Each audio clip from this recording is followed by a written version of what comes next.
Одоо салбар Монгол улсад өсч өгдсөний түүхэн 100 жилийн за Монголын зохиолчдын эвлэлийн 95 жилийн одоо өндөр их одоо энэ онд тохиож байна. Тэгээд одоо энэ хотоо сайхан хоёр байгууллагын одоо хоёуланд нь одоо хамаатаж үйлс бүтээлэнд дэлгэрүүлж явдаг манай Бат гэрэл маань одоо 100 жилийн ойд энэ олон сайхан яруу найрагчдын бичсэн ой модны сэдвт их байгалаа хайрлсан тэр уянгат одоо шүлгүүдийг эмэгтгэж нэгэн одоо Монголын уран зохиол нэг шинэ хуудсыг бас нээсэн ийм сайхан одоо өдөр болж байна. Намын баяр өргөн дэлгэр сайхан боллоо.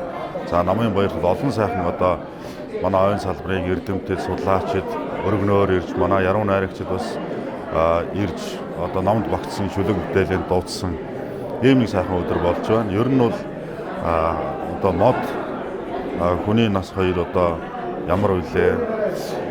Тийм болохоор энэ хүн гэдэг энэ нэг одоо бодгаалын дотор байдаг тэр нэг сэтгэлийн ойшгуугаас урган гарсан тэр сайхан шүлгүүд ном болж үлднэ гэдэг нь мөнхийн одоо энэ хотгийг олж байгаатай адилхан зүйл юм аа. Тэгээ сүүлийн үед бол одоо манай зохиолч яруу найрагчд маань орон нутгийн одоо салбарын зохиолч яруу найрагчд маань тэр нутаг нугдаан одоо яруу найргийн төвлийг байгуулж мод тарьж ерөнхийлөгчийнхээ одоо санаачилсан тэр бүм модны одоо энэ хөтөлбөр хүрээнд бас нутаг нугдаан яруу найргийнхаа төвлийг байгуулахаар мод тарьж байгаа юм олон сайхан үлгэр жишээ одоо үйлс бүтээл сүүлийн жилүүдэд их идэвхтэй болсон.